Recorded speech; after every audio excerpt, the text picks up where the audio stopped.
I started stand up like kind of really because like of an exercise in the book, The Artist's Way, being like, what would you do if you couldn't fail or something like that. Right. And it's such a broad question, but in that particular context, it hadn't occurred. Anytime I pictured myself doing stand up, I pictured myself like doing it like badly, kind of. Like I pictured it being annoying. Like I pictured it, like I took everything that I don't like in stand up, pictured that and pictured myself doing it. And so for some reason it was like, I guess the actual question that made the difference was like, what if I was me and, doing what I think is funny or interesting, like allowing yourself, like, because it feels vain. Like, it's like, what if there was some way that people actually enjoyed that? Okay. And it sounds like, it's like, because I pictured myself like, like, this other thing. It was like, what if, like, wait. And then suddenly I was like, that's actually not an outlandish proposition. I mean, art, that's the other, art, Jesus Christ. Yeah, it almost becomes like, what, like, it's not a record. Like almost like, then you go like, oh my God, to be afraid in art is of course like the most laughable of all.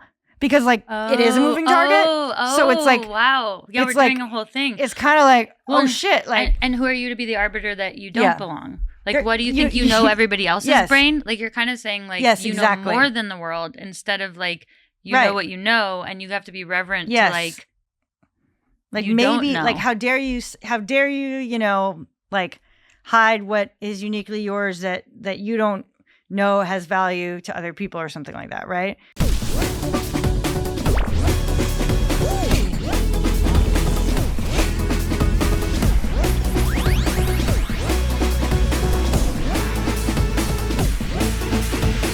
We live in a complex and ever-changing world, a place that is maybe harder than ever to successfully navigate. The answer is surely to be brave, but it's also to seek and be open to guidance. Mentors are the one consistent through line in the lives of all accomplished people, myself included. So welcome to Mentor Buffet, a feast for those, like me, curious about who helped the most successful among us succeed. Today's episode is with Jacqueline Novak. She's a writer and comedian, and her play, Get on Your Knees, rocked my socks. Like, it was the coolest thing I'd ever seen. And today we sat down and we talked really esoterically about mentorship, which I've never been able to do before. Like, she really vibes and it feels like we think similarly. And she actually didn't even endorse any specific way of seeing mentorship. And yet I learned so much. You're going to love this episode with Jacqueline Novak. To have a mentor, to find one, to look for one, to whatever, any of it, right? To me, it feels like two things. Either you know what you want to do in your life, and so you're seeking, someone who can guide you. But let's say that version assumes you kind of know what you want to do with your life, right? Mm-hmm. Then I feel like there's this person was my mentor. I was lost. I didn't know what I wanted to be or do or whatever.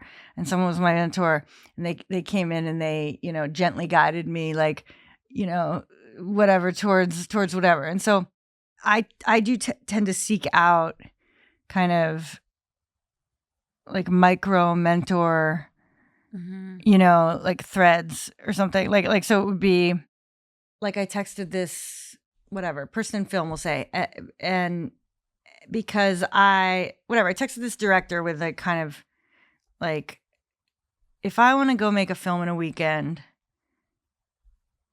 because I have this inner belief that like I'm better when I like just do things and sort of pull it together. And I was like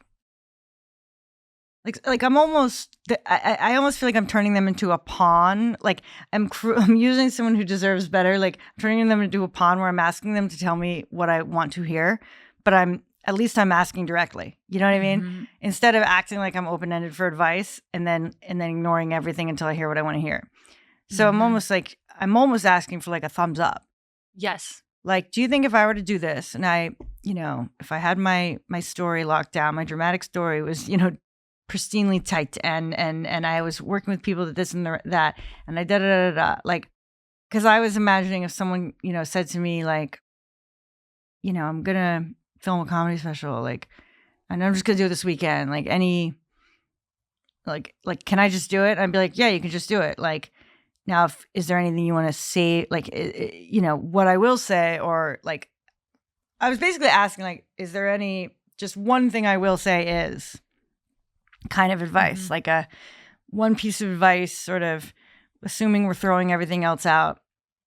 Like, I don't know, if I were someone asking me about comedy, I'd be like, well, try to get, from start to finish, a full body shot and a medium shot and a one from the side, maybe one from the back to cover you if you have to edit something. Like just like whatever. I don't know. Point is, like, this person's like, they just gave me exactly what I needed and this affirmation of exactly what I was hoping they would say. And it's part of why I went to them, because it is sort of their vibe of like, yes, just do it. Be like this, and this, and then they gave me a few technicals, you know what I mean? Like make a firm decision on whether you're going to say like, fuck sound, we'll be French New Wave and do it all in post, or put real effort into sound. You like whatever. This is so boring. Like it's not. It's not boring. It's defining what it was you were looking for and how it is that you went and you got it, which is actually the most interesting interpretation of mentorship to me, because I think people think it's something you just like get randomly if you're lucky enough. And I would like to push people a little bit in the direction of like, go get what you need. And like fish for like even the confidence in other people, which is what you got, was, hey, this person, I have a feeling they might actually give me what I want, but also they're the right person to tell me because they're a director. And I respect this person. So if they do say it, it's like, I almost feel like it's like right before a roller coaster starts or something, where like it's holding you back, but then it's just going to release and you'll just start sprinting. It's like a symbolic act, a ritual, like, it's like, okay, I right now need my moment, like at the threshold. I need you to be, like you, it's even like you represent something to me. And so will you be the guardian at the threshold right now? And I'm going to ask you this. You do your version. Like, absolutely. Like, but it is kind of posing the question that has an answer that you're going to be okay with regardless. Right. So like, I was saying what I fundamentally believe, which is I do believe I could go and just fucking make something and figure it out later. Like, even if there's no expectation, like that it be a certain thing, like, oh, it's not in the correct, the specs are not there. Netflix will never put it on its network because it's not like, 4K or whatever. If I don't care about that, if I just care about what I care about, which is like that I think I could make something. I can make something. In this poetic limitation that you had of time and resources. And I believe that, like, is there anything huge I'm missing? I don't think there is, but give me something. I don't know. It's like, it's so defined.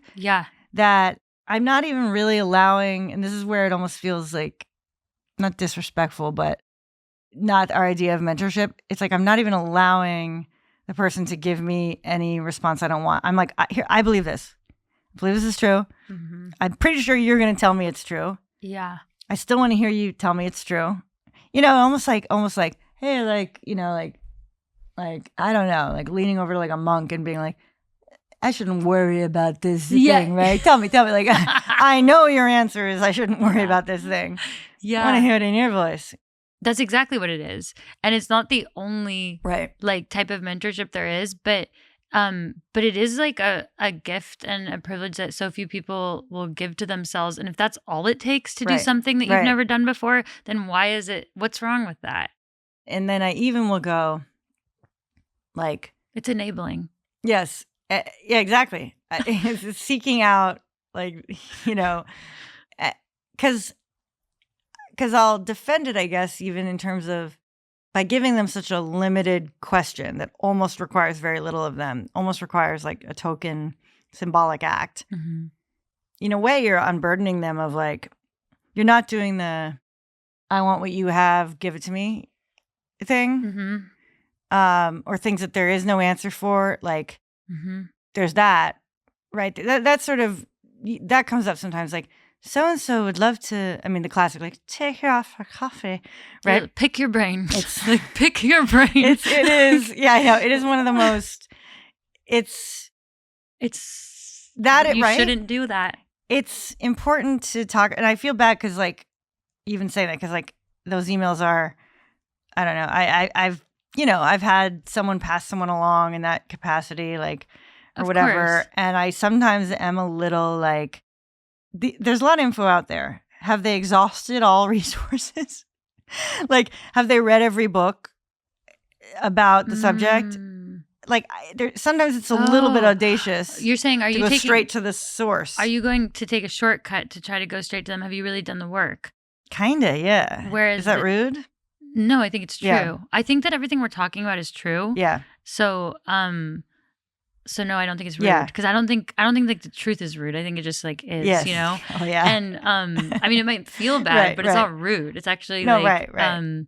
it's important actually, you know. And the first type of mentorship you're talking about is, and I'm not always sitting here in this show being like mentorship, but because we're actually on the nose here, Yes. I feel like the thing you were talking about first is more like the sleeves off your vest, like giving someone confidence and a few Yes. tips that like are actually quite practical and helpful. Like before I made Olympic Dreams in Korea with Nick Kroll, I had a mentor, Nikki Weinstock, and I was like, do you have any similar thing of like, can we do this? Like we're making a movie with 3 people and like da-da-da. And he's like, you can do it. And I was like, do you have any wisdom? And his advice was like, get options, because he was like, in any scene you're shooting out of order, you're shooting with real athletes, just get options so that in the edit you can, and great advice. Set yourself up for the edit in this particular way. Yeah. And actually the advice gave me confidence because it kind of directed me, like in any given moment, I was like, just get options. And it freed me from being self-conscious on set.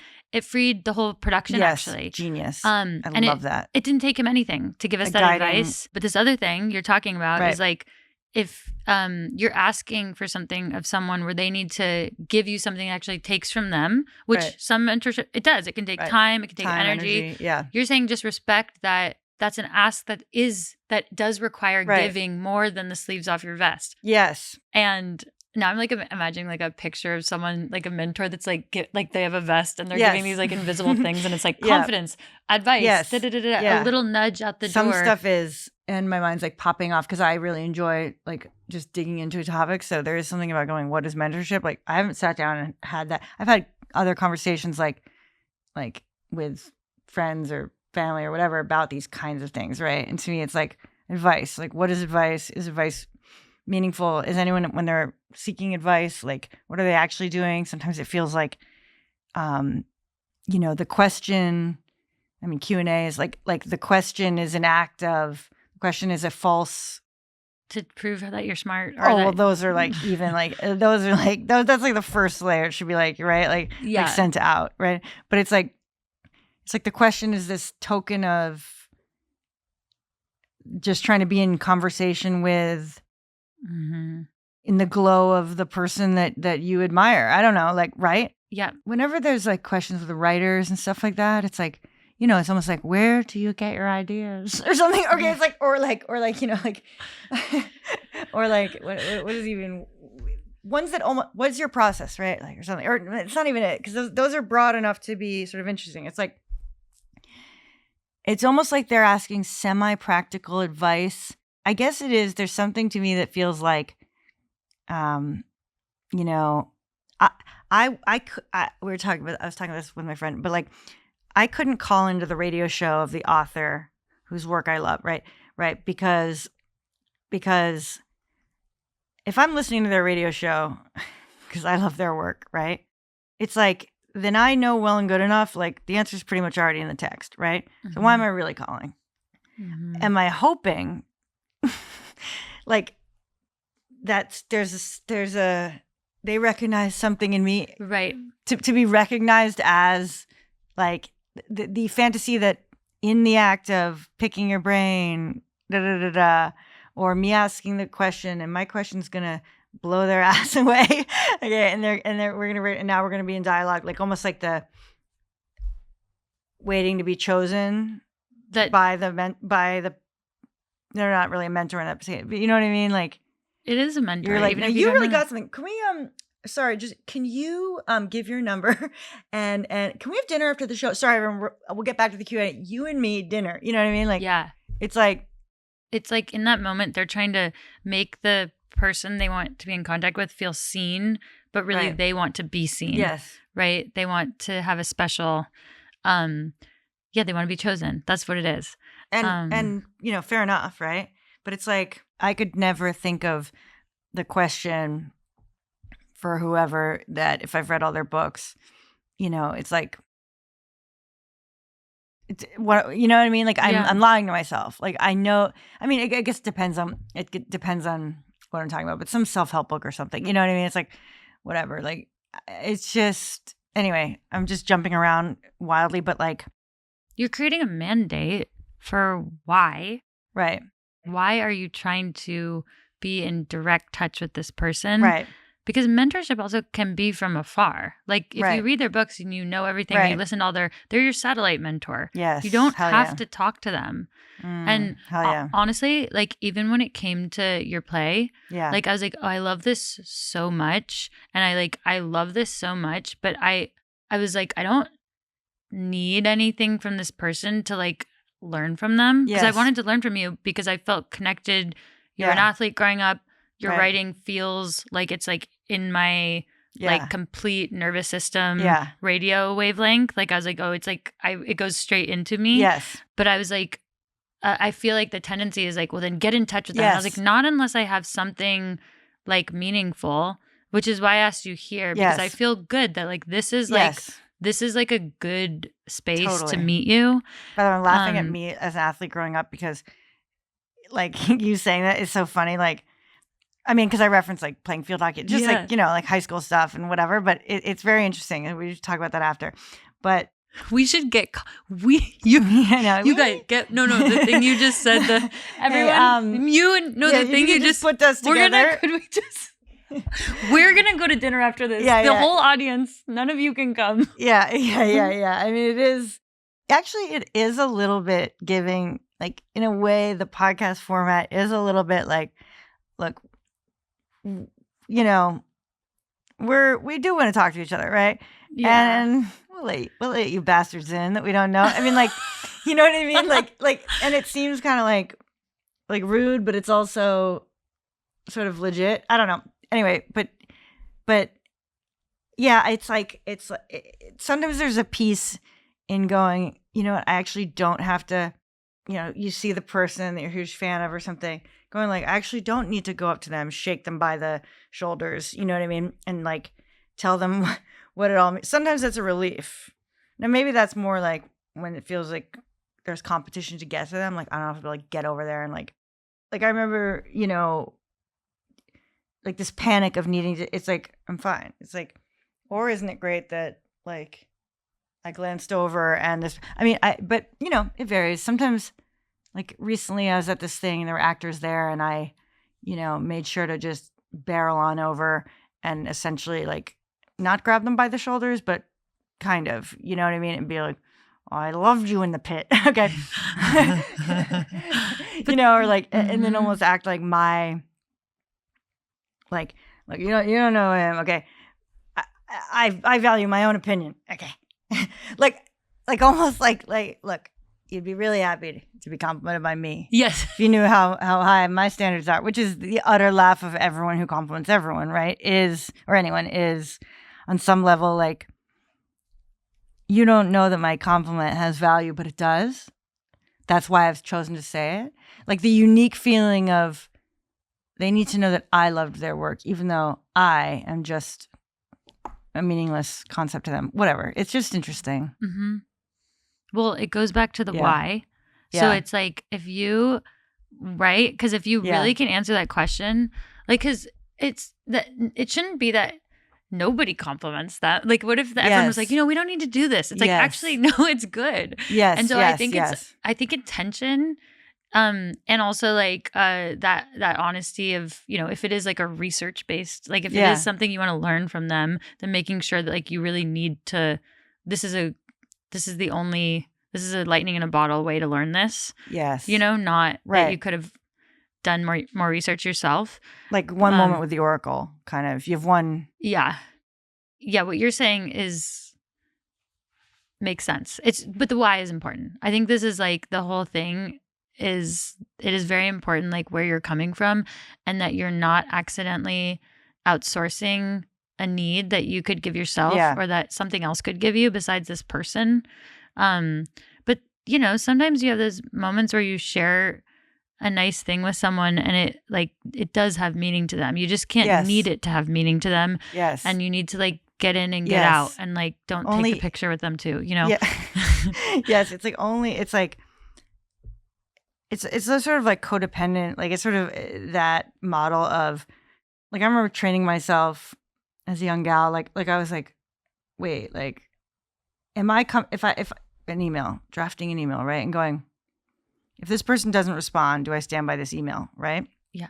Am I okay having sent this email if they never respond, or respond in a way that is whatever? And it's like, and then that makes it very clear how hardcore of an agenda you do or do not have in terms, and it makes it clear like, oh, like if you're unwilling, it's sort of saying, if you're drafting in this way, you are kind of, it's like you're not totally respecting the personhood of the other person. It's like you're trying to manipulate a certain response. I mean, this would almost be like romantic or something like that. Like, like I gotta go for it. Like, anyway, point being, going,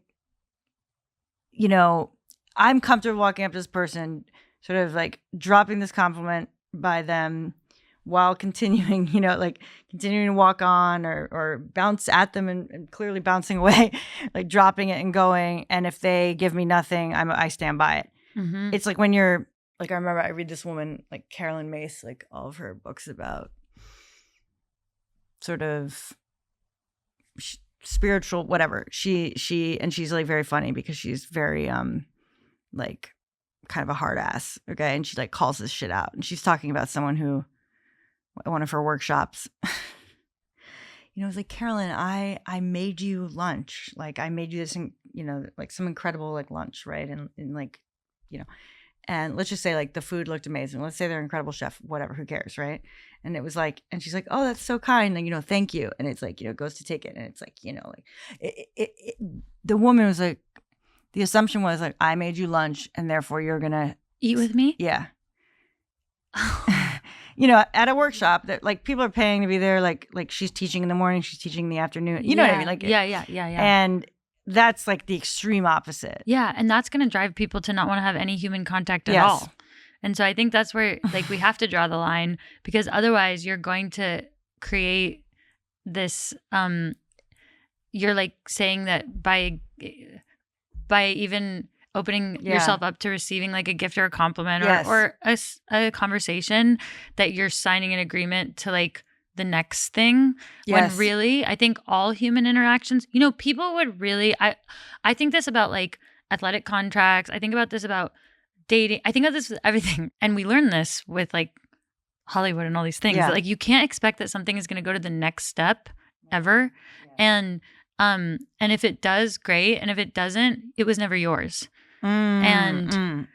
Like, I think it was never yours is huge because, that's like, because you're experiencing having been robbed. Yes. Right? But of something that actually was never yours because it wasn't. Did not happen like it, right? Yeah. Like athletes say that they got dropped from companies when they did not get re-signed. Someone goes, well, it's the same thing. And they're like, no, it does not. Like, it's like contract was fulfilled. Right. New contract was not signed. And I think it puts us in such a like life. You feel like you're losing if you have the expectation that things should continue. I mean, you hope they do. It's great when they do. But the whole point is you need to go into these interactions with like just giving your take, whatever it is. Could be the sandwich, the sentence, the compliment, the question, whatever. And whatever comes back or doesn't is and a completely its own autonomous thing. Well, and there is more peace in it because the moment you won't like let go of the lunch, and I don't know that she actually gripped it, but I'm imagining a cartoon long hoagie with the option to have two hands on it once. Yes. Okay. And exactly. And it's like the moment you feel like, wait, but no, is like should be at least like the moment that you realize your own sort of manipulative like intention, right? I mean, in this like cartoon version of this person, like holding on to the like watching their own white knuckle grip on the hoagie. It's like they're perceiving their own, and so sort of if you can, and it's like if you can get aware of that in advance and sort of be able to note whether it's happening, it's like, then you don't have to have the ugly moment of like seeing your own knuckles grasping the hoagie and like being surprised, not realizing that you were like you were attempting to engage in a manipulative. I have a running coach for the first time in 7 years. And for the first time in a long time, I have a goal in mind. I want to run a personal best in the marathon. I have the Greek record in the 10K and I want it in the marathon too. Training on this level takes thoughtfulness, patience, and especially recovery because I'm balancing so much in my big, busy life. Therabody is my teammate in recovery. It's essential to the consistency that's helping me get closer to my goals, which I've begun saying out loud. I've relied on Therabody for years, and I especially love how their products combine multiple therapies into one device. The JetBoots Pro Plus combine compression, vibration, and LED. The Theragun Mini Plus, it's so portable I don't go anywhere without it. It does massage and heat. These are science-backed devices that actually work. They've done wonders for me. Therabody is part of my daily routine, morning, night, and wherever else I feel like it. If recovery is something you know you should be taking more seriously, visit Therabody.com and use code MENTORBUFFET at checkout for 15% off one product of your choice. Your body and goals will thank you. Terms and conditions apply. Now it's time to get back to the episode. I also think sometimes saying no to the coffee, right? Let's say it's the, hey, can I get whatever? You know, it's like you're protecting the mentee in that situation, so to speak, from your resentment, which they don't want. Yeah.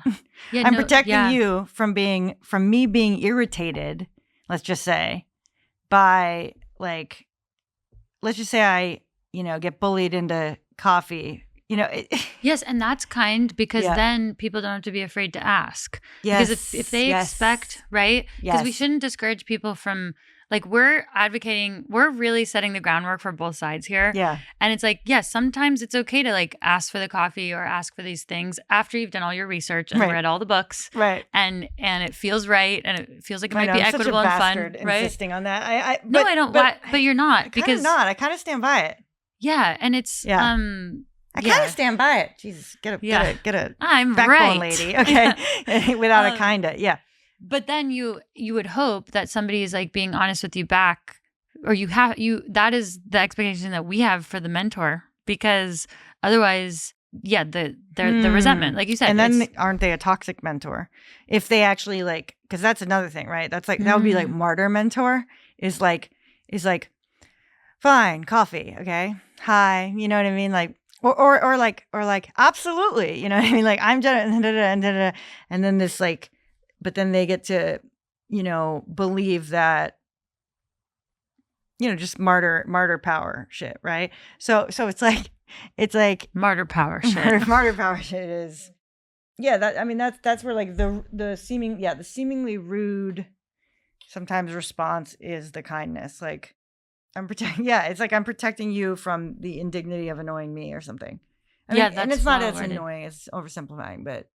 Yeah, you're specific, and that's because you know what you need in moments. And actually, I think it speaks probably volumes about how much you do like work on yourself. Because if you're going into like, let's just say that film situation of like shooting a film over the course of 2 days, you did enough work that the only thing you needed was actually this like final like flick out the door.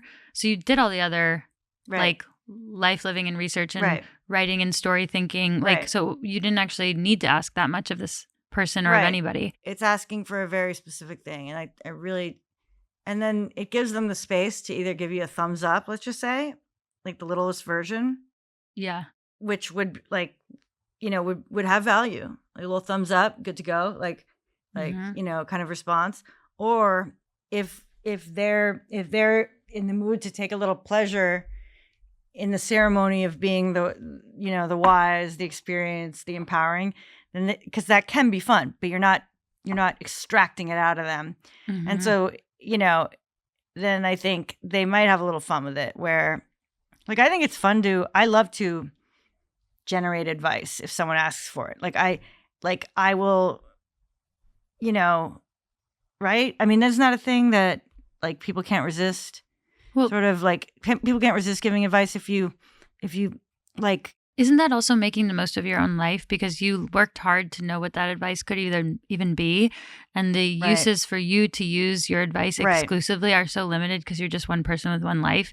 So if you have this abundance of wisdom and you are confronted with a person who is not in like danger, right? Like you're not there, they don't really need you. This is a low stakes situation. They're okay, which has to do with that person being researched and ready and not needing much. And when you can over deliver, it's because they've done a lot of their own work.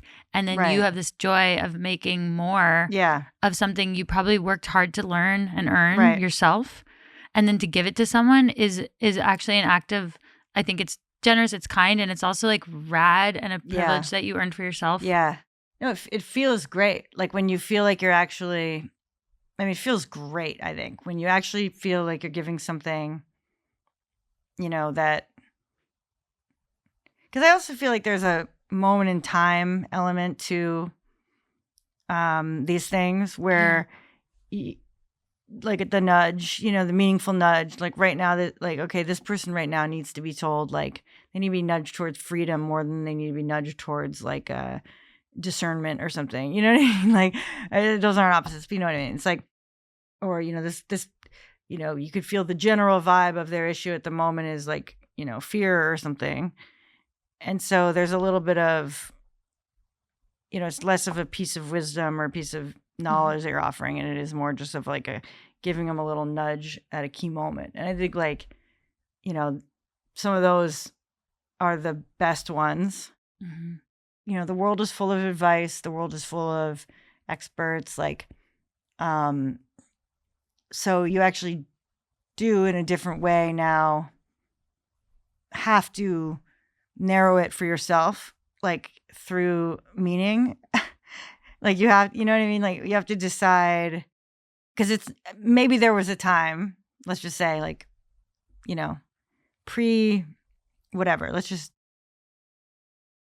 way back, like you're not Googling how to, where there really might be one person who knows how to do this thing within, you know, 500 miles, and you have to walk to them. Like, right? Like that's a very different world. Ours is, I guess, and I'm just, you know, I'm a think aloud, see as I say it, if it stands. So I don't know, but like arguably too much information.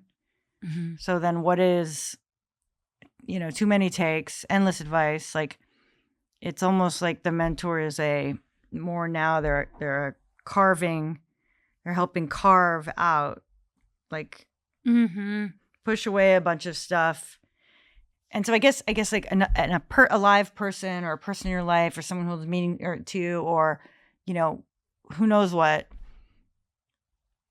there's a value there that, I don't know, but sometimes you got to get it from a book. Like I'm trying to argue like, you know, I'm trying to like, it's got to be a person. Like, well, okay. I can, because I'm like following you completely.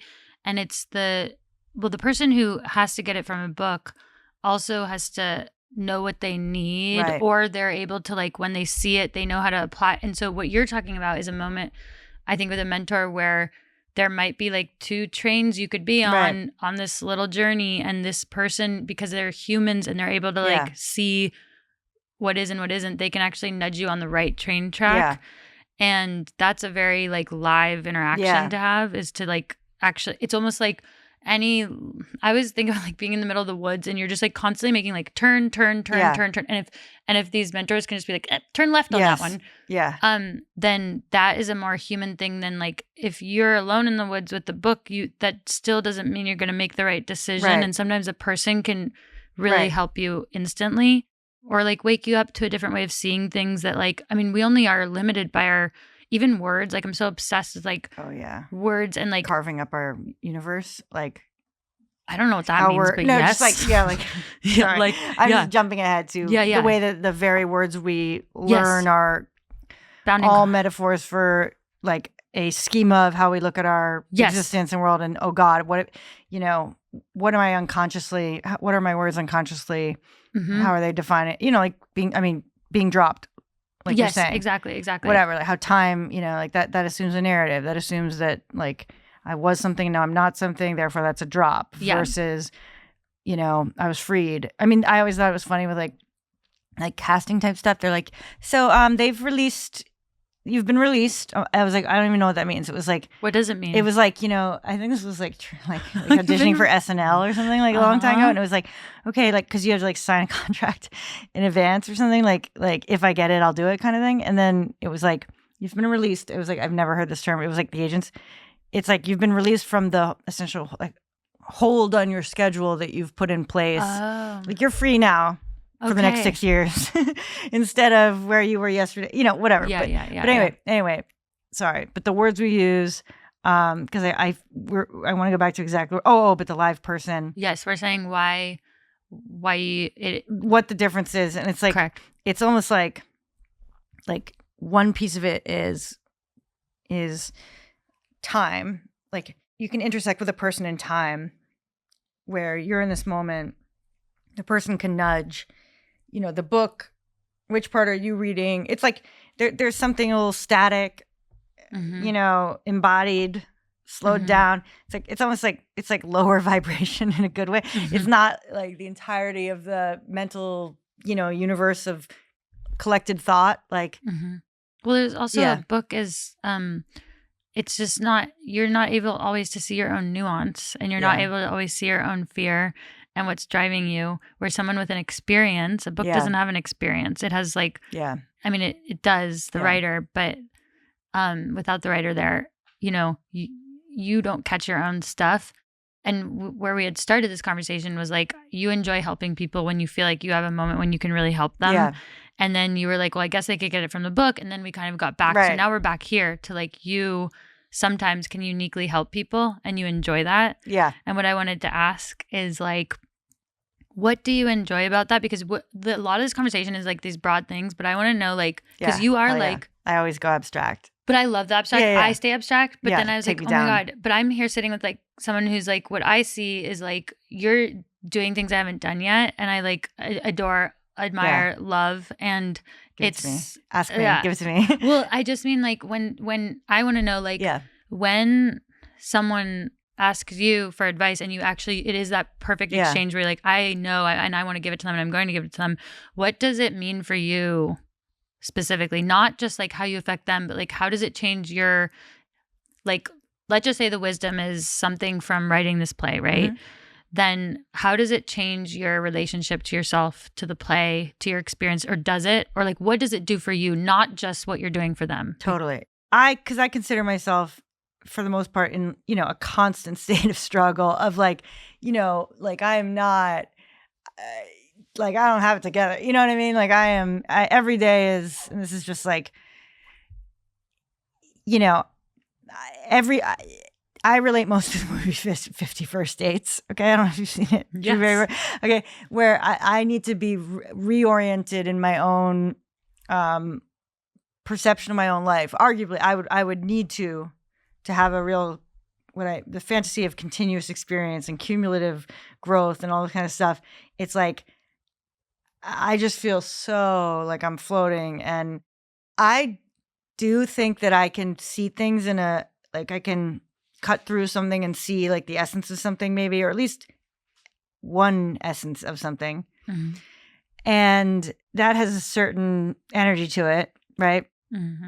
That's incredibly almost useless to applying in my own life. Okay.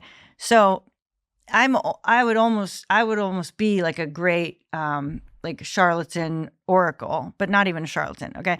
I mean, like I would almost be really good sitting in a cave. Someone comes to me, they say the stuff. I actually think I can go like, okay, and like hear it and give them a little something, right? Now that seems like the vainest sort of like, self aggrandizing possible like idea about oneself, but it's not, because being in that state, it means that at any given moment I am almost completely lost about how to approach my own life, right? Because I'm much more like I'm in this other kind of state. So I'm like, damn, maybe like how could I actually give the most to the world? It probably would be, I feel like other people are capable of utilizing my advice in a way that I am not. Okay. They can take it. I can give them the nugget and they can take it and hold on to it and, and apply it. And I actually believe a lot can. They're like, yeah, that was helpful. And then I use that. And so I have greater faith that I could produce the little ghost of a thing, and then they can embody it and carry it. Whereas like if I'm here grabbing little ghosts of ideas, like that's my thing. I have a little like, abstract net, and I grab these little ghosts. They are all floating away. I can net them. Like I can net them from the. Yes. But then they'll disappear. But if people are lined up, I give them a ghost. They take it away in a little box. Give them a ghost. Take it away in a little box. So I'm like, I actually, maybe. And that's like a version of, I guess, like me on stage doing like improvising, a lot on these shows that, over the last like 2 years or whatever of sort of touring and just like, improvising for better or worse or improvising my way through ideas and whatever. It's like, I guess I'm doing a version of that. Like maybe there's something here and then that someone takes something away from it. I guess there is a feeling of the same feeling I get when I get lit up with a idea that I think is going to, change my life. Okay. And the idea could change my life if I were able to apply that one thing, right? It's like, I believe like almost anything, if done with a consistency, right, would change your life. So like if, like a charlatan said, if you like whatever, put a stone on your big toe every day at dawn, for 5 seconds, if someone did it for 3 years, their life would change, right? Yeah. And that's because to me, I feel like, consistency, like to me, that would change my life because a consistent act, that would be huge for me. And it's just someone else, their whole life might be the equivalent of a stone. So maybe it doesn't work for everyone. Point is, you understand what I'm saying. I understand completely what you're saying. Anything. So I have this moment of, in my own life, like epiphany. Yep. I should do this way, or this is the way. The idea is clear. I go, you could live an entire life according to that one idea and it would be a good life. And then there's like, the sorrow of it slipping away, remembering it 5 years later, seeing it shine again, maybe feeling it again. And then the third time that similar idea comes around going, well, I've seen you before and seen you and forgotten you before. Well, and then, so all to say, there must be some piece of me that when I give the advice to someone else and think they can carry it in their like body and life and mind, like that it's becoming, it's getting into light, it's seeing itself through. And it's a weird thing. It's like, I don't know. I think I'm really monologuing on this because like it is, I don't talk about it, but I think about it. Like I kind of do think about it sometimes. Like I think I'm really good at dropping in and hearing someone and giving them something that maybe turns it a little. Yes. And so it's like, should I just do that all day? Like, yes. I don't know. I like completely, I'm like with you, like more than I care to tell anybody else on the show. Like I am like completely, okay, good. No, like I'm so like completely with you. Like I understand everything you just said.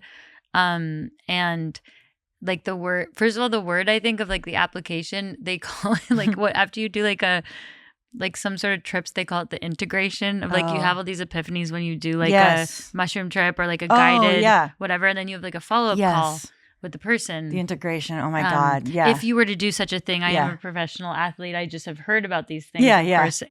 One of my favorite parts about trail running is my connection to the actual trail. No matter what headspace and body space I wake up in, when I lace up my shoes and go out my door onto the trails just up the road, I know the run is going to take me where I'm meant to be. To carry myself to a view is one of the most satisfying ways to start a day, and being outside also helps tremendously with my creativity. I've been running in Merrell's new Agility Peak 6. The Float Pro foam cushioning gives me a gentle ride. The Flex Connect technology shifts with me in the terrain so I have no fear of falling. The Vibram Mega Grip traction locks me in on technical terrain so I can focus on nothing but the run. And what am I thinking about on the run these days? I've been writing my new book, and when I'm running alone especially, I use my time to reset and reflect on big thoughts that are eventually going to end up on the page. The Agility Peak 6 is also available in Gore-Tex, and it's available on Merrell.com starting February 6th, along with many other shoes and apparel I love. Merrell has been a global leader on the trail for over 40 years, innovating and crafting footwear designed for adventures of all speeds and sizes. You guys are in luck because the offer is amazing. For a limited time, we're partnering with Merrell to give you 25% off your first purchase using the code MentorBuffet25 when you check out on Merrell.com. That's MentorBuffet25 when you check out on Merrell.com. Merrell believes in sharing the power of outside with everyone, and so do I. So let's get outside, get out on the trails, and let's get back to the episode. So then they have the integration, and that's really the idea that like you have all these epiphany, like you have all those things, and you're like, oh, like I don't know, the one that the thing that's coming to mind is like, if I didn't know something before, I was never meant to know it. Like you're not wrong. You're just like learning lessons, like these things. But that's not actually pretty interesting. Yeah, isn't that a great little epiphany? Because sometimes you feel so stupid. And for like again, it's like if it wasn't. I mean, it's also if it wasn't yours, it wasn't yours. It's like I didn't know it. Yeah, you didn't know it. Yeah, I was. Exactly. And I think that's the whole point. Anyway, because I think we trip ourselves up a lot when we're like, why didn't I know that before? It's like, because this is your purpose here is to just learn and pivot. It's the unfolding. It's the learn. It's like the we are in time here. We're not just, I mean, eternal present, whatever. And then down here, we're kind of in some illusion of time. Like this is the whole, like that is the integration, right? Like epiphany. And then like, okay, how is this day to day?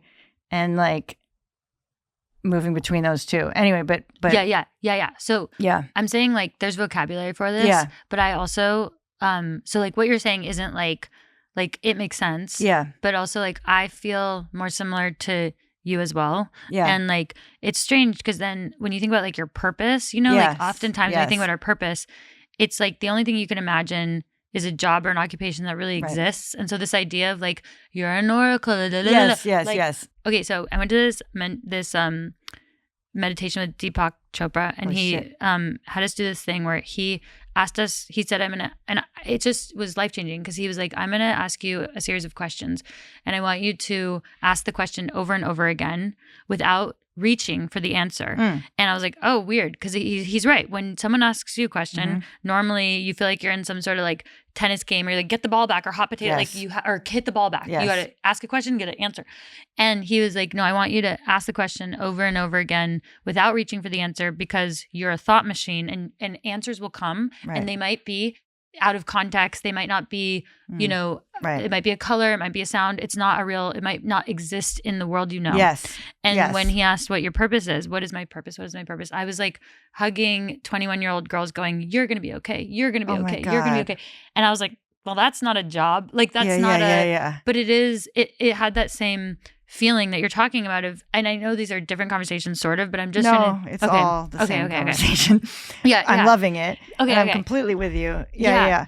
So I was like, well, that's awesome. And first of all, I think the reason why I brought this up to you is because I think it's incredibly important to like for us to like embrace that like some of our purpose or these things are not actual job titles, but nonetheless we're doing it through the work we do or through our friendships or through conversation. It's what you do, and it's what you do uniquely. No, you're so right. And again, I'm like literally can't stop talking about Carolyn Mace recently, and I'll send you like some of her work, but because she talks about it, intuition and people looking for their purpose and asking what their purpose is, and like, reveal my purpose. She's like, and they always want it to be a job, and they want it to come with benefits. Like, you know what I mean? Like they want it to come with a retirement plan, like, she's like, what if your purpose was to pray in a cloistered, like, she talks a lot about the, like Teresa of Avila, whatever, but she's like, what if your purpose, what if this is like, you'll love this. She's like, like if you spoke angel fluently and an angel came down, okay, and said like your purpose is like, you do want to know your purpose, that God, like, you know, like the most hardcore plain language angel, definitely an angel, you know, says is to smile at this one neighbor, you know, that needs it, okay, you know, every morning on your way to coffee. And that's actually it, sweetie. It ain't your this is, I mean, this is my example. She says if you could speak angel fluently, but I'm just trying to give something that's not a job, something that feels too small, something that whatever. You know, one, would you listen? Like, could you accept a purpose that is humble, but on a spiritual level, like there is no such thing as small versus, you know, like the microscopic is the gigantic on the spiritual level, the gigantic small, blah, blah, blah. So it's like, and I do think, you know, for whatever reason, we, you know, speaking broadly, but like are in this time where if you're asking about your purpose, right, you are kind of, it's like we've put it in this like language of, I don't know, like alignment or something like that, right? Where we do expect like our jobs, our relationships, all these things to be this, like we expect it all to work together as like this one package for almost like, you know, the most, it's like soul optimization or something like that, right? It's like fundamentally like productivity oriented soul, but still soul. Like I know I do this. Yeah. I have this like thing, and I feel like I talk about this like anytime I get like kind of like deep into something. So like whatever, you know, but it's like I always have this image of myself, like, you know, like a coffee carafe that, you know, you have to turn the thing. Okay, or the milk. Yes, you know, it's like you have to turn it till the whole lines up, right? Yes. And if it's like halfway, it's like, okay. Yeah. Right? And so I always feel in my life, it's like I'm like a soul, right? That's like the coffee or whatever. Yeah. Right. And my body or whatever, or my body, my existence, my words, whatever, my existence here, you know, is the craft and like my whole life is trying to figure out how to get like, you know, the thing like that. So there's, you know, like the most pure sort of stream, or the most soul moving through the body, or the most soul moving through my life and my days and whatever. And that is a fundamental, like it sort of sounds, it sounds sort of good. Like I'm trying to, you know, like I'm trying to express my soul here on earth. I'm trying to, you know, like be in the world, but not of the world, whatever. It sounds like, you know, but it is like, are we at 98% soul? Are we at 99? You know, like it's like more soul is a very like here based thought, right? Well, it also assumes that there's no gymnastics or like barriers that that are honestly like a privilege to not have. Yes. Right? Like Zoe, she's a photographer and friend, and she was like the intersection of art and commerce. And I was like, yes. I'm glad she just talks about it so formally. Yes. Because she's basically saying like, yes, I want to make my art, but like, yes, I was not like, I have to make money. And so with the coffee thing, it's like some of that lining up perfectly assumes that like there's a fluidity and like a freedom that like is only a privilege or earned. Yeah. And rare. And it's also going back to your 2-day movie. It's like actually like a movie is like the best thing you can make with the circumstances that you have, which some people have these extraordinary circumstances. But if you have these 2 days and this wonderful story and like as what you've got, it actually is flowing from your soul if you accept that the limit that it's flowing through. The limit is it's not a threat to the. It's actually. It's the embodiment also. Like I always feel like, okay, like, so while I'm saying that this one thing, right, of it's like, I'm not just trying to, you know, I'm not trying to transcend. I'm not trying to like be right. It's like the whole bargain. Yes. It's part of the deal, right? Like to be here, to express the soul, you have to have something that isn't the soul, right? Like a body. Mm-hmm. You know, whoa. right? Or time or something. I've never heard this, but yes. I forgot what I said already. That was amazing. Oh, yeah. Yeah, that was amazing. Oh, yeah. To You know, express this is the good. soul, I've you never must- said it. I've never said it. That was amazing. As something that isn't the soul. Yeah. Right. Right. There has to be like a conduit. Yes. And- Like the medium is the medium. The thing that's blocking the soul is like revealing it, right? Yeah. So it's like it's like you know what I mean? Yeah, like, yeah, it is. Whatever. So And it's like it's words, it's music, Yes. it's the thing, it's everything. it's like I get into this sort of physics of this, like this sort of abstract physics of it, but it makes sense for me. It's like, and I do fundamentally believe, like, and for me, it's like literally what even my show is about, you know, like, but I fundamentally believe that the intersection is the thing, right? Like, the thing pushing through the limit, like that is, you know, what reveals it, you know? So I fundamentally believe, actually, I would argue, right? If the thing were completely open, then it's nothing. Okay. And it's invisible. It would kind of probably be nothing. I'm realizing this now, right? Yeah. I mean, it's a metaphor anyway, blah, blah, blah. But it's like, it would just be whatever. It's like life on earth means, right? And then, and like that's something. Like, yeah. So it almost is like, so if the thing's spurting out in some weird way as a result of this essentially disalignment between a force and a thing sort of blocking it, it's kind of like, yeah, if nothing was blocking it, then we're not here. We're transcended. Yeah. Well, there's nothing. So it's like, oh, right. So the reveal of the fact when you see it going like that, it means something has hit up against something. And if something is hit up against something, it means there is something. Yeah, I understand. So that's it's just whatever. It's like so. And so then I just like that metaphor over and over again. So I know this. So I both yearn towards this, you know, spiritually like materialistic kind of more the pure, the true, the biggest, the most, like, you know, I'm like, if I don't, you know, if I'm not producing X, if I don't have 40, you know, works of art or something like that, you know, like I really do. I have this kind of like constantly mourning, you know, what doesn't come into being. Do you? Oh yeah. It's like, I'm like, yeah, I'm stuck in the, I'm stuck in possibility. And why? Why for you? I do get pleasure in the like sparkly possibility part. Yeah. But I also, I mean, and for some reason, you know, and I can linger there. I think the initial bargain, you know, like the moment you make anything, you know, all of the possibilities for what the thing could be die, right? So also true of. Oh, also it's true not of like anything else. Yes. Once you make it, it's not anything else. Yes. And it's not all of those other things. And that's nice because it's something, or it's a primary bargain because it would also be true. So again, I like forcing these metaphors, but it's like, no, I like how I think about it. It's like also true of like the soul, right? So it's like, or, you know, however you think about it, like the bargain of becoming someone, you know, is because like a soul and a body or something, right? Is you're no longer everyone, you know, you're no longer the big thing. You're the one thing and not the other, but you're here. So it's like making a piece of art, you know, making a choice, becoming something and not something else. You're no longer part of the whole.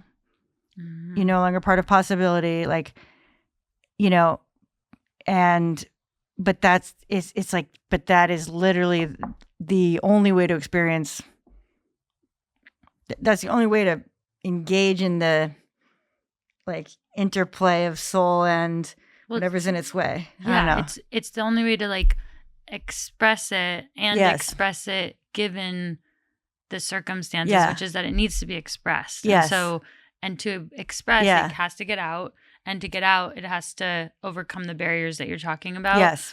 And that is like what we're doing all the time. Yeah. Right? Whether you're making art or you're just trying to like have a conversation, you're trying to like connect and express. Yeah. And also it seems like what you're saying is like with the soul and with all these things. Yeah. If you never do it, you also are both only a part of the collective, but also kind of nothing. Yes. Yes. or nothing. Yes, totally.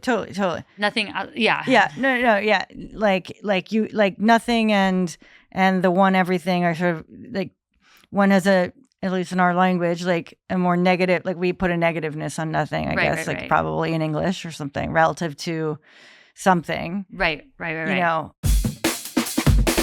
it's like I want to ask you obvious questions about running that like you've literally like have never like answered anything more. Like I come in the opposite of having like read a single thing. You know what I mean? Like I'm not doing it now. I'll think about them. It would be more fun. Like think about like a deep question for you after I dig into your like, you know what I mean? Yeah. Like in my version of it, because the interiority of any sort of endurance activity is a huge fucking question. What's going on in everyone's head? Well, it's not art, because I feel like so many people are like, do you write your greatest? Right. Do you just have like the deepest thoughts? And you're like, absolutely not. Like I am like trying. Like what people project onto. They think it's like so deep, and it is very deep, but it's deep with like your relationship to like simple access to distracting yourself from pain. Yes. It's not like you're writing sentences for your book. Totally. You know? No, and I just like because I'm interested in that, like just how, because okay, if you're doing anything of an endurance nature, let's say, you know, the way that whenever you hear people talk about how they get through anything, right? There's like some similarities and some vast differences, right? But then the other thing is like, how are they doing a mental model of what they're doing, right? How big of effect does that have on them, right? Whether they think of themselves as like, you know, half done or half like, you know, or whatever, like just how they visualize effort. Like you feel feelings, right, in your body, let's say. If you experience like ever increasing, you know, like let's say like, you know, pain on the bottom of your foot, just like, right, let's just say it's growing, right? And if you sort of think that means that, okay, here's an example. Like I had a foot, like a sort of bit of an injury where before I got this like orthotic in there, when I'd be on stage, basically like my like increasing pain throughout the night of walking, right? And it always felt like the more I was doing this, in my mind, it was almost like there was a tiny, almost fracture or something. And that every night I was pounding on it and it was hurting. I was like stressing that fracture a little more and a little more and a little more. And that has an effect. Now, there was no fracture, right? And I, you know, it was something else. It was it was like the navicular accessory bone rubbing up against the blah, blah, blah. Okay, whatever. But my idea almost that it makes it worse. Your idea of what the pain means. Yeah, because you're not someone who wants to hurt yourself. Yes. Like you don't want it, like the bad pain. Yes. Bad pain meaning like I'm injuring myself. Yeah. I'm causing harm that I can't recover from. Yes. Right? Because when you go and do a workout and you're pushing hard, it's pain that you know you could push yourself to a point of pain where you know you're going to recover. That's actually a good feeling. Right. But when it's a pain where you're like, I'm actually doing bad pain to myself, it's like morally, I mean, most of us should be like protective of ourselves enough to not like that. And knowing, you know? obviously, is a huge part, I would imagine. Huge. Of like what, you know, like someone who's never like, I don't know, worked out or something, like might think something is seriously wrong. Yes. When they feel whatever they feel. Yeah. You know, I mean, like I remember my brother once talking about like running or something, you know, or working out, but like if like you woke up in bed one morning feeling the way you feel, like let's just say like at the end of the run or something, like you'd be horrible. You're like dying or whatever. That would be crazy. He's like, but at the end of a run, like you experience like those physical things as like kind of good, you know what I mean? Because you know what they mean. Right. The context matters. Context is everything, right? And why, like why. It's just like fascinating. Yeah, it is. Because there, and then my other question, I'm just monologuing at you in order to then like stimulate you to tell me more. But it's like, okay, you have all these people with different ways of their mind going and how they conceptualize time, energy. If someone thinks of energy in their body as like a slowly draining like battery, let's just say. Yeah. Or someone thinks of it as, and they think so much to say about it. Okay, yeah, I'm so excited. I'm so excited. Like whatever mental model they have of that shit is totally going to affect like every piece of this, right? And 100%. Because endurance, I would imagine, it's different than maybe a sport that's forcing you into live reacting in the moment where the time passes, right? That's a different thing. The time maybe passes like without you kind of clocking it or something. And that sort of sport, hitting the ball back. Mm-hmm. Right. But this other thing where you're organizing your own mind across sort of a stretch. Mm-hmm. Anyway, those are some of my curiosities. Yeah. Well, and all of it is like what you can control, what you can influence, and what you can't control. So like if you know, like, and that's why sometimes being really, really dumb as an athlete is a strength, right? If you think nothing, then you'll just run really fast until it hurts. And then you'll be like surface level enough to just keep pushing and like maybe you black out or maybe you win. You know what I mean? And so there's like, there's strength to not being able to intellectualize or contextualize any of this.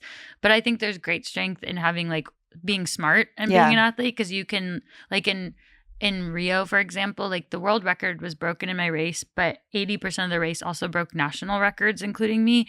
What an asshole. Not at all. Sorry. Not at all. No, sorry. Are you I kidding? just said it and I was like, why did I say that? But it's true. But just like the wisdom, where you're like, I do know what I know. No, and I know. But, we must claim like Jesus. But if it's you true. It's a can't fact. say it. Yeah, I mean, it's amazing. But people let someone else. It's like, but haven't you earned that? But we all got lapped. Like we all got lapped except for like one girl or two girls. And later I think the winner was found to be, I don't know if she was found to be, I think she might not have been clean, but I shouldn't say that because I don't know for a fact, but it doesn't matter. The point was when she lapped me, I was smart enough to know, first of all, my coach prepared me, but I was smart enough to know that was going to happen. It's a really long race and it didn't mean I wasn't running out of my mind. But if you're like not able to think, you can't contextualize.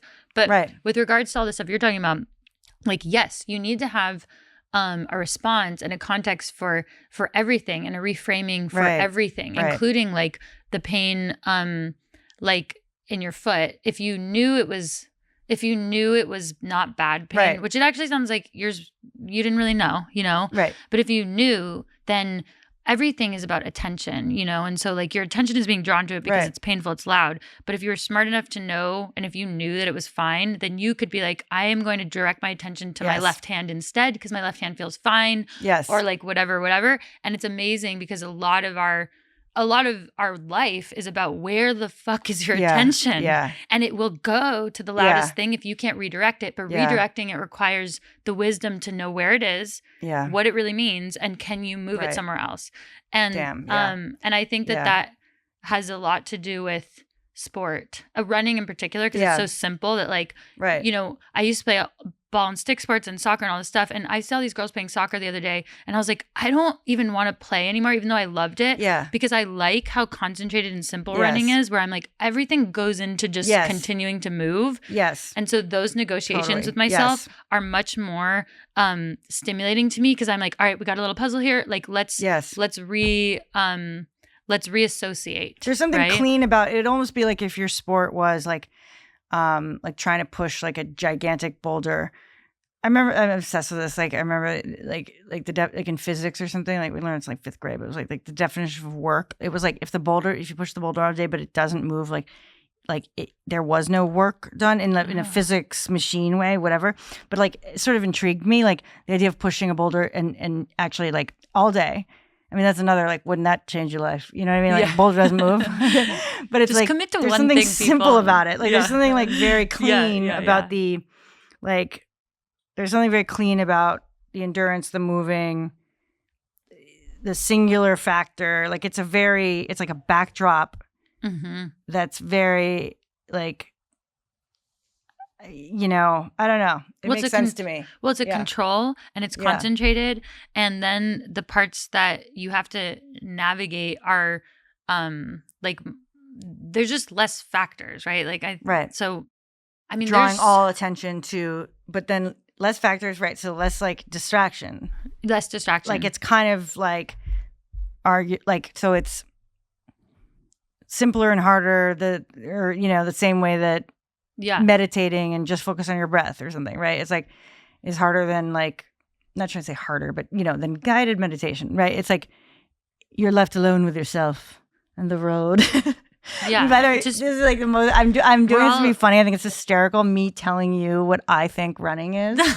No, I love is it. Like outlandish. Well, and when we talked about the soul stuff and the coffee pot and the access, I was thinking the other day, because I guess I'm training again for the first time in 7 years, like with a coach, because I want to break this Greek record in the marathon.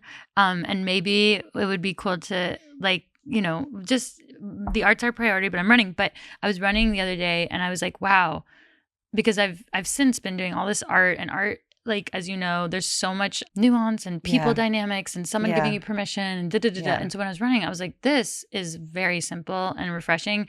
And I like the only two things I feel in the world that I have the closest direct communication from my soul to the world, if we're talking about that coffee pot, is when I write. Like I do feel like I was like, I'm meant to be, I can write, and I have close enough access from like soul, what I feel, what I want to say to you, maybe understanding and feeling it. And then in running, I think I have a very good access to like expressing myself directly. And that's like a developed thing. I'm born with this certain predisposition.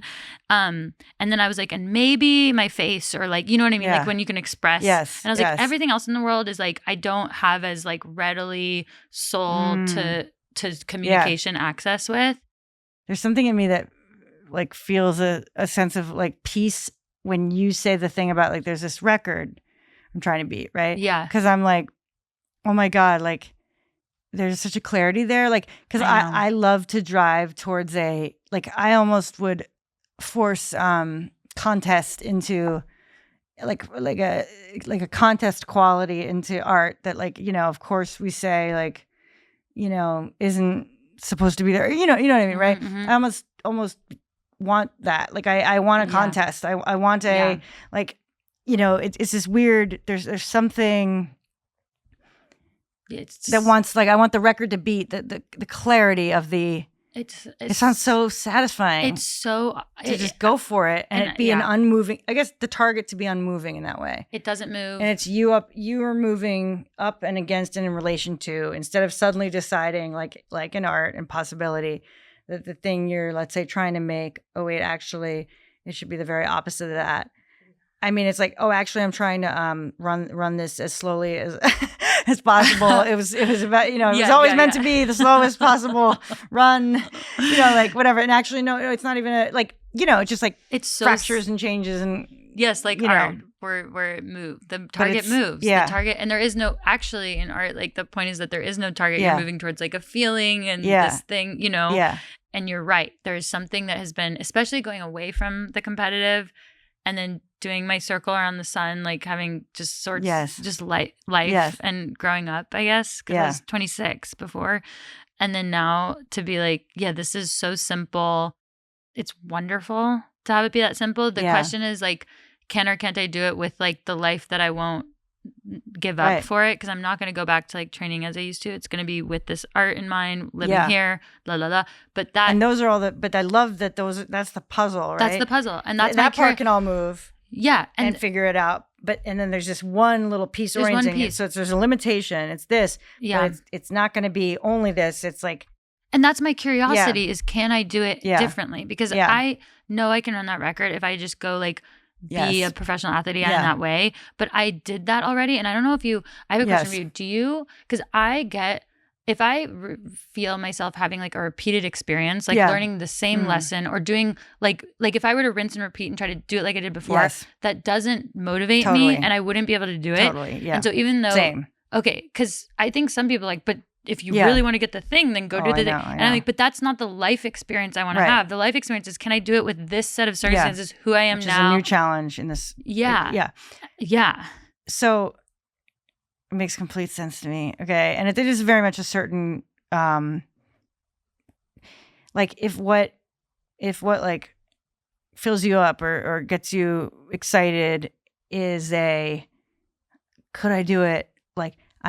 I'm excited by, I don't know how I'm going to do it, but I bet there's a way. Yes. And let's see.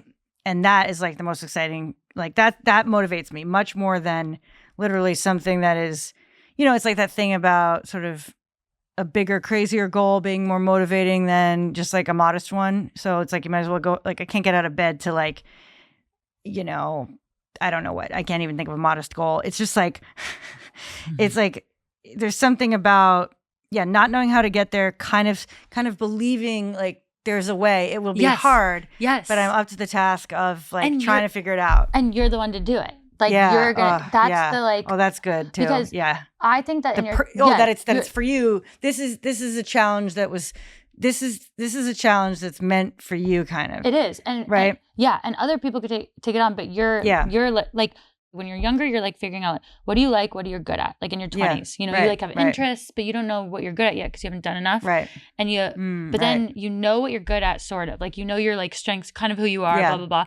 Then there's like what's going on in the world, and then what you find are like these callings that are the intersection of like what can I uniquely do, and what opportunity is there in the universe. For example, this record, that's a universe. The universe, it exists. Yes. And then I exist. Yes. And I am going to go see what those things can do when they are in conversation with each other. Love that. As who I am now. Yes. Do you know what I mean? And I think Completely, that I know exactly what you mean. Yes. And the thing is, it's so fun. And I think I'm almost just like, how do we put into words? Because I really think I have this, I'm going to just say, I really think we could help a lot of people because I think a lot of people think that like, they have to change who they are for the callings in the universe when really like it's your privilege. Like it's your life. Like you should, it's your, you deserve to go and see if these things happen with who you are now and with what they are. And they either do or they don't, but the why, I don't even know what I'm trying to say. I'm trying to say that like, I don't care if I don't get it.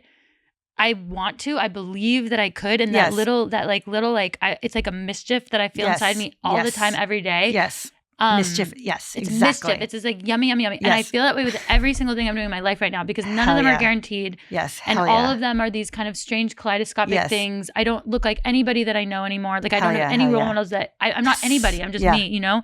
And I know. Oh, this is what it is. Lindsey Vonn, right? She races in the Olympics. People are like infantilizing her a bit because they're like she shouldn't have competed because she was going to get hurt. But I was like no. The narratives from outside, by the way, I cannot imagine like which is all that I mean with like athletes and everyone like narrates from the outside, right? Like from the fans to the whatever and they put a story out and the whole thing. They put a story. That's another thing you have to. That's another universe thing you have to reckon with, by the way. But anyway, 100%. Well, that's the main one, I think. Right. But she's so brilliant, and thankfully for social media, actually, she was able to write. I didn't compete, like in so many words, to win. I mean, of course she wants to win, but she said I wanted to give myself a chance. Yeah. And I think that if more people realize that like it's your life, it's your body, it's your like don't hurt anybody and don't do harm to the world. But then it's your you should feel like you should feel actually like determined to give yourself chances in life. Yes. Not just the thing. Yes. You know, because the chance, I don't know how to describe to people the magic of feeling that that you're giving yourself this mischievous chance. Yes. Does that make sense? Completely. Okay. So it's like, and I'm like lit up by it, and I do this a lot. Like I put my hair up to be like, all right, let's really get into this, and then I take it down to let's really get into this. You know what I mean? Like let me adjust and whatever. Because I'm just picturing it like this, like you know, this sort of goal. So one thing I'm really into is the idea there's a goal, and that can orient that orients the sort of direction. Yeah. Okay, like you know, I'm gonna put myself up to compete for this thing, right?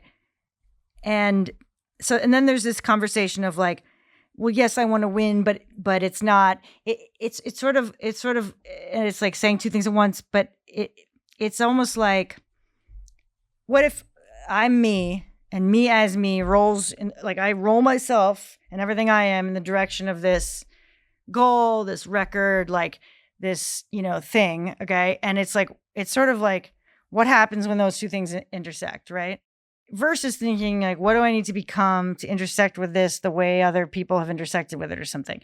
It's more like fun to roll balls together and see how they hit, right? Yes, yeah. So it's like, oh wait, what if? I mean, there, I started stand up like kind of really because like of an exercise in the book The Artist's Way, being like what would you do if you couldn't fail or something like that, right? And it's such a broad question, but in that particular context. It hadn't occurred anytime I pictured myself doing stand-up. I pictured myself like doing it like badly, kind of. Mm-hmm. Like I pictured it being annoying. Like I pictured it like I took everything that I don't like in stand-up, pictured that, and pictured myself doing it. Mm-hmm. And so for some reason, it was like, I guess the actual question that made the difference was like, what if I was me and, doing what I think is funny or interesting, like allowing yourself, because it feels vain. Like, it's like, what if there was some way that people actually enjoyed that? Okay. And it sounds like, it's like, because I pictured myself like, this other thing. It was like, what if, like, wait. And then suddenly I was like, that's actually not an outlandish proposition. I mean, art, art, Jesus Christ. Yeah, it almost becomes like, what, like, it's not a record. Like almost like, then you go like, oh my God, to be afraid in art is of course like the most laughable of all, because like it is a moving target. So it's like, wow. Yeah, we're like, doing a whole thing. It's kind of like, oh shit. Like, and who are you to be the arbiter that you don't belong? Like, what do you think you know everybody else's brain? Like, you're kind of saying like, you know more than the world, instead of like, you know what you know, and you have to be reverent to like you maybe don't know. Like, how dare you, like hide what is uniquely yours that you don't know has value to other people or something like that, right? Yeah. And how dare you? Why do you think you should know? Like, right. How to? Yep. I mean, that's just like one piece of it, but what you were saying to me, it's like, what does it look like to move in the direction of, to call to the bleachers, whatever, right? Like or, you know what I'm trying to say, right? Like, point to the, like, I'm going to get a home run, point first, right? It's like, I love, there's like a lot of power in that to me. Like I this is like another one of the things I'm on recently. It's like, I'm really interested in, it's the same thing, but a different version. It's like, instead of just creating something statically, I'm more interested and lit up by the idea of like creating a force in one direction, another force. And when those two things hit, what's created out of those, right? And that shape, or like interference pattern or whatever, that has a different energy than the same shape that were just carved or made. It's like, so, I mean, you draw a circle is different than a circle that if you drop a stone in, and it has an energy under it because it's created by these other forces. Yeah. And so it's like, I want to go, what are the forces I'm trying to like play with? What am I? So if it's like, so very appealing to me, a record, because it is it's a point in the universe, right? Like a record, like it's there, and so there's something like it's like, I want to almost look for something like that, like something almost that tangible, like, and I think sometimes people do this in art, and I think it's actually like for a certain, like for someone like me, like it could have value, like if it were, sometimes they put limits on it, like I'm gonna write I'm gonna write the longest book ever. Yeah. But like, even like the play, like I know you didn't have full control over everything, but at least you had more, like you were more independent in that than other formats. Definitely. Right? I had full control over that in terms of, I pretty much had full control over that. No one stopped, no one stopped me. No one said it needs to be shorter. Yeah. And you have an idea of what it should feel like. You're not there till you're there. But like, I don't feel like that's like, even though it's not like a number on a record, I do feel like that is like a pretty great, like it's closer than not.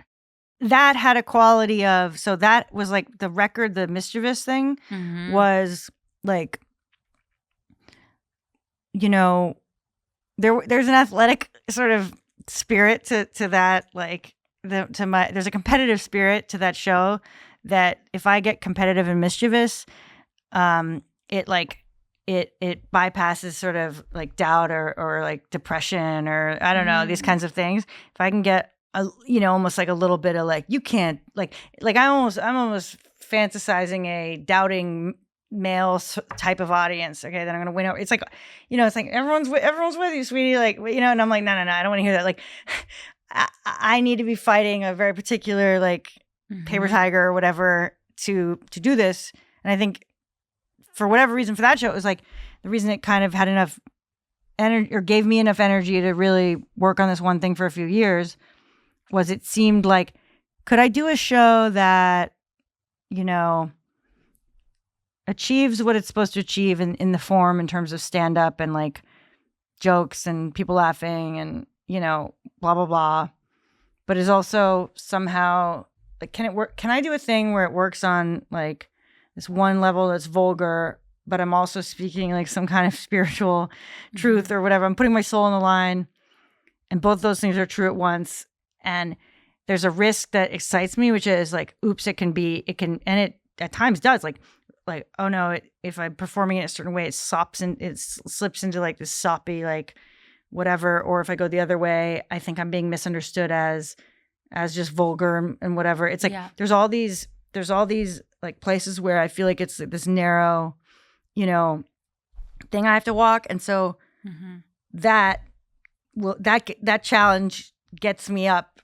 Yeah. And that's more precise because that's like the Greek record as a thing that you have a really good compass for. Yeah. And when it goes over under. Yeah. And that's like your craft is to like keep it over under. Like when it goes over, I'm going to bring it back. Like, and so that's almost like, even though it doesn't present outwardly, I mean, No. I know it didn't come at me outwardly, like someone going. Yeah, but you're still finding that balance, and that's like a very cool chemistry as an artist to like find and and like wasn't a given, right? You are creating. You're creating for yourself, and then trying to like it's almost like you create it for yourself so that then it will hold as compellingly as an existing record would. Yes. Right. Like which it did. And it's so iconic because like I think the real tell was like it could travel and like all you need is a stage. Like that's where I was like when I saw it, I was like all she needed was a stage, and like that made me feel so like wow. I mean, it was really like. That felt like it was just the simplicity there of it's a little bit of the running thing. I'm like, and I'm not like talking about, even though we don't need to apologize. No, you ran in the Olympics on the stage, including me. But it actually like gets me excited because I go, oh right, that's what I need to do is what I'm hunting for. It's not like as I'm working on my show now, it's like it's not. There's a million ways I could carve up the material and frame it or whatever. It's like, what am I actually hunting for as I'm doing all these shows and like last year and stuff. And I'm about to go on tour in like a week or something at this point. But like, I guess I'm actually hunting for what is that interior challenge that I am trying to lock in on. And then all the jokes or the ideas and whatever, that's all there. And so it has to be like scary enough to hold my interest. It has to have a risk of failing. Yeah. I mean, right? It's like, there's no fun if you can't also lose. Yeah. Like, you know what I mean? Not your best work, right? It's like, exactly. So I better not. And I'm not even good at like, I'm sort of only good if I'm riding the line. So I have to figure out what the line is or whatever. I don't know. It's something like that. So it's a good, like, well, it's a note you're hitting over and over again, but the note is comprised of like a chemistry equation, which is all the things that you're talking about. It's the vulnerability, the danger, the comedy, it's the thing that you're trying to do. Yeah. And I think that does feel a lot like running actually, because you're just trying to like, you're trying to keep going. Yeah. And I get that they're very, very different, but like, I think I'm with it. I feel that way as a writer too. So it's like, I feel that way as a writer completely. And when you're doing it. And I think, you can do it. I think this is the other thing is like, we know that we can. The question is like, well, the distractions of life like allow us to actually sit down and do the best work we can because we live a real life, whatever. Yeah. And then that's it. I also just time and circumstance. I think that's the only thing that stands in my way. And I feel grateful for that because I think there was a time when like I wasn't that confident or I didn't know if I could do the thing. And I'm like, no, I can do the thing. I can do it. Can I do it? Yeah. Can I do it? Yeah. I can do it. Can I do it? Kind of. Yeah. Yeah. And so I know I can do it now. That's a really great like place to be in life, and totally. These are the greatest fucking problems in the world. Yeah, it's awesome. Like really, to have really creative agony is. Are you kidding? That's all I ever wanted. You know what I mean? Yeah. My agony to be creative. Yeah, that's true. So when I am in creative agony, which is real, and I like talk about it sometimes on stage now because I find it so absurd. Like. It's that's what I wanted to be like wrestling with the angels or whatever. I wanted to be like so it's this is all it's important to remember like that you're enjoying the particular unique suffering you work so hard to to have. Creative agony and athletic agony are really similar actually. That's really cool. Like they're different but they feel the same because they're such a privilege. Thanks for listening to this episode of Mentor Buffet. Jacqueline is on tour right now. Go to jokesnovak.com, that's JOKESNOVAK.com, to see what cities she's in. If you're enjoying Mentor Buffet, follow Voicing Change for more inspirational and truly life-affirming content from shows like Soul Boom, The Proof, Feel Better, Live More, and the Rich Roll podcast. Just go to voicingchange.media. That's voicingchange.media for a beautiful selection of productive and positive shows.